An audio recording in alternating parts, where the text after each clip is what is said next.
Problems have life cycles that can be divided into 3 stages.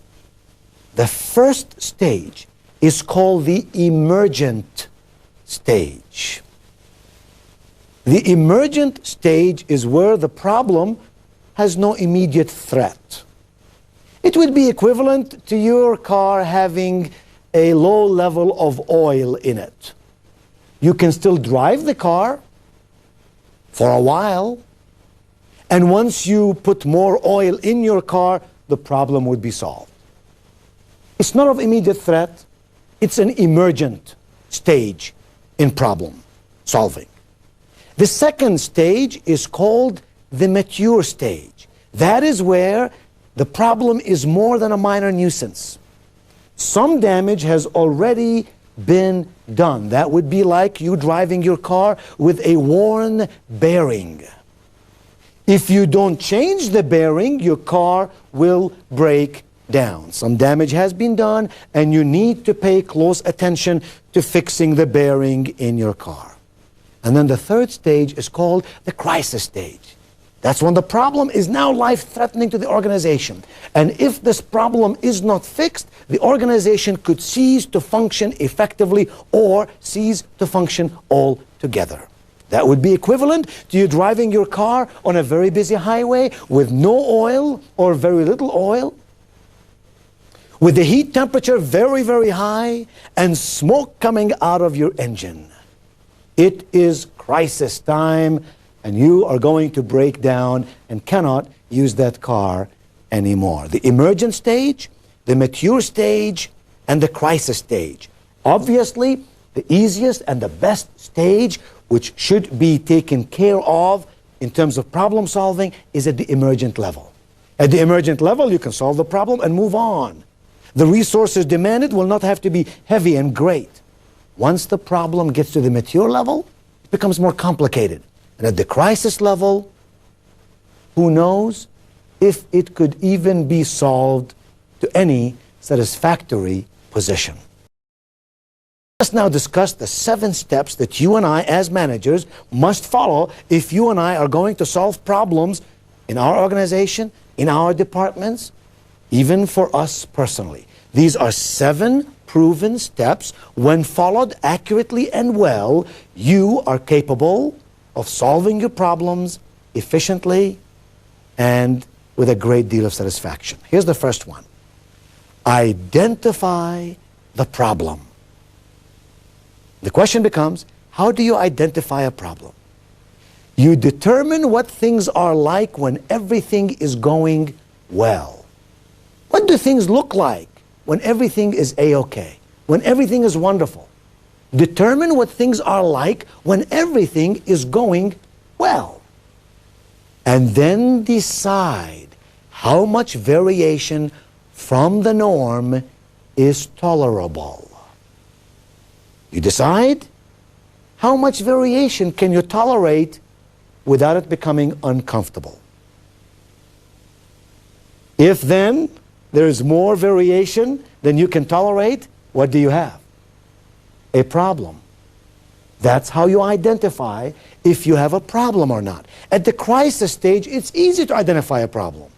At the emergent stage, it may not be as easy unless you have policies and procedures in place. Unless you define what is that variation and what do things look like. If I had my way, how would things look? And then how much variation from that picture can I tolerate without my organization suffering? So identify the problem. Secondly, analyze the problem. In other words, determine what makes the situation a problem. Why is it a problem?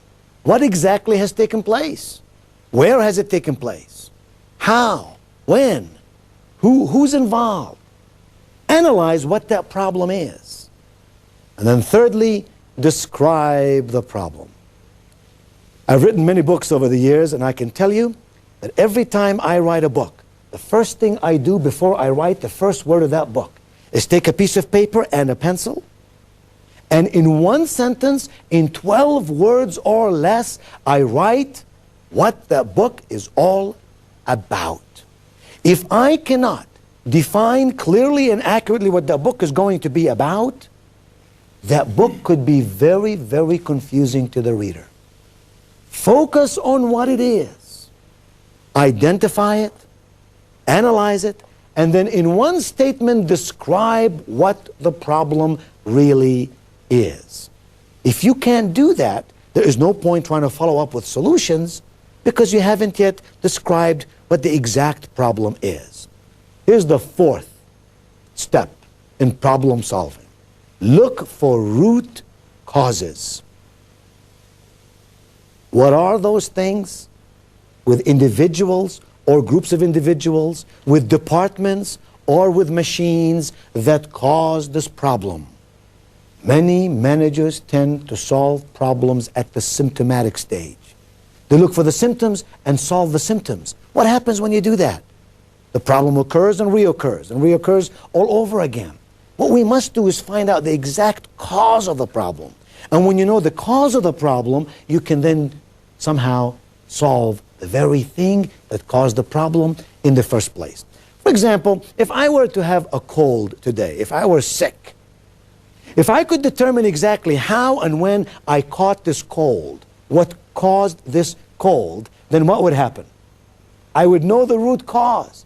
If, for example, I determined that I took a bath and then I went out in the rain and that gave me a cold, then I would know next time when I take a bath, I should not go out in the rain. Therefore, solving the root cause of the problem. Number 5, develop alternative solutions. What might be the solutions to this problem? Think of as many solutions as you can, pass no judgments on them, and be creative. Creativity in problem solving is a must. It's a condition to success. That was point 5. Here's point 6. The 6th step to problem solving is to implement a decision. Now, you can implement a decision. Go ahead, select an alternative solution that works well, and implement it. What might go wrong as I implement this decision? And if that were to happen, how would I react? What would I do? I always say to managers, think of 2 or 3 things that might go wrong, and then have strategies to somehow overcome them. If you don't do that, then something might go wrong. It's a surprise to you. You did not anticipate it, and the result will never be as effective as you had hoped for. And then the 7th step, measure results. Measure results. Now that we have solved this whole situation, was it the right decision? Did I pick the right alternative? How do I know? I measure the results.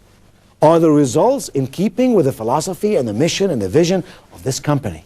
Did the results bring for me and my department and my organization what I wanted? Because if they didn't, then we have to go back and correct and make amendments so that we do have more reasonable solution to these problems.